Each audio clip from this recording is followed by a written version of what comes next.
Welcome back, fight fans. This video is brought to you by AB Combat. And for this video, we're going to take a dive into one of 2023's very best boxing matchups, the catchweight clash between Gervonta "Tank" Davis and Ryan Garcia. As boxing fans, we don't always get the fights we deserve. But as the speculation over a massive heavyweight super fight between Tyson Fury and Alexander Usyk intensifies, thankfully, one of the biggest fights of 2023 has been signed and sealed for an April date in Las Vegas, Nevada. Two unbeaten superstars, Gervonta "Tank" Davis and Ryan Garcia, will put their flawless records on the line at a catchweight of 136 pounds. Both men are known for their penchant for the knockout, with a combined 45 knockouts across 51 shared fights. And though Garcia is clearly the younger fighter at 24 years old, Tank is by no means an aging veteran as he enters his own physical prime at the age of 28. We're going to take a look at both men, how they match up stylistically, what the general public think, and what this wildly entertaining media run has taught us. What's interesting to note here is just how hated the dynamic between the two has slowly gotten. Davis appears to be more than willing to play mind games with his opponent, showing up late to their press conference in an attempt to maybe rattle Garcia. And whether he was indeed rattled or not, it was clear that King Rai was not one bit happy with this display of unprofessionalism. The following day, Garcia refused to leave his hotel room until he had assurances that Tank was actually present. Now, is it a case of Davis managing to rattle Garcia? Or is the younger fighter simply doing his part in drumming up the drama levels? Or has Garcia's innate confidence started to take a toll on the more seasoned Davis? Because as things stand, King Rai seems very, very confident in his abilities to get the job done. Well, either way, we've got one hell of a press conference stare down between these two. In fact, it was kind of crazy that there was absolutely no security in between them. No promoter standing there to keep them separate, because these two did not stop jawing at one another from the moment they came close. Seriously, they didn't even wait for the other to finish their sentences. Both men were just talking, no punctuation needed. All right, fellas. They even got slightly physical at points, with Davis feigning a punch that got a laugh out of Garcia. It's not that these two have a major personal beef, but as a pair of driven competitors, the energy we're getting during this media circus has been quite intense. Both know that they're facing perhaps the biggest challenge of their career to date, especially on Garcia's end. And the rewards for every inch of an advantage they can take in the build-up could prove to be massive on fight night. So, how do these two match up when it comes down to it? Well, as we said before, these are two knockout artists who are both more or less around the prime of their careers. Each has more than enough reason to be confident in their ability to score the KO. Ryan Garcia will come in with a distinct height, reach, and overall size advantage.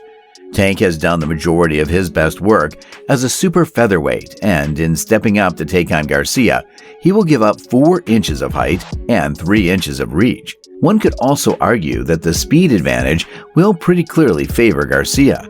But Tank has experience on his side, and his own formidable punching power could well prove to be Ryan's undoing if he doesn't close up some of the holes in his defense.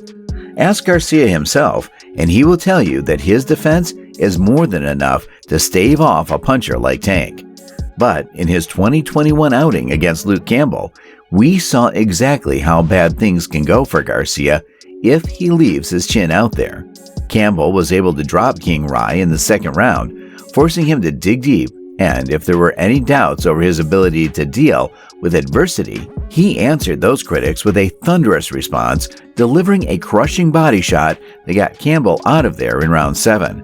The question is whether a puncher like Tank Davis will give Garcia that kind of room to recover, and if he does land, whether Garcia will even get back up.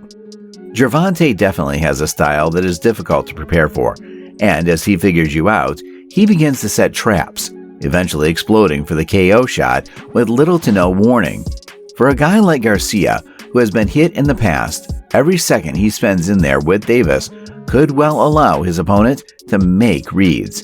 But Gervonta's cerebral nature could also be his undoing against Ryan Garcia.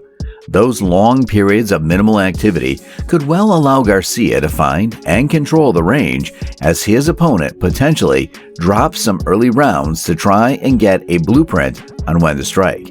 It's not something that has been too much of an issue before, but then again, Tank has never faced someone quite like Ryan Garcia. And it also must be said that Ryan is quite a young fighter, and as a result, he should be expected to come on in leaps and bounds in a very short space of time. Who knows how much he has ironed out the creases in his game in the 9 or so months that will have passed since his last ring walk. He called for this fight, making his desire to test himself against the very best of the best known.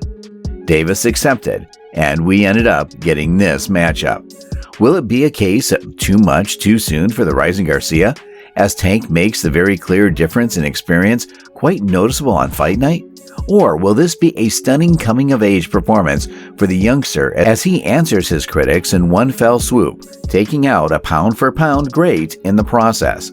Well, the public do seem to favor the tried and tested Gervonta Davis, with many analysts backing him to slowly figure out and potentially even stop the younger fighter. But it's clear that Garcia is not being counted out of this fight, and the physical advantages that he will bring with him to the ring are not to be understated. This is one hell of a main event contest, folks, a real super fight between two excellent representatives of the lower weight classes. Whether it's a drawn-out chess match or an all-out war, there's no denying that we'll all be on the edge of our seats watching this one. The fight will take place over 12 rounds in Las Vegas's T-Mobile Arena, a battle of youth versus experience, orthodox versus southpaw, and by the time April 22nd comes around, we will have no doubt that these two will be absolutely dying to get in there and throw some hands. We're already getting that big fight feel, that's for sure. Someone's O has got to go. Thanks for watching, fight fans. We'll be back soon.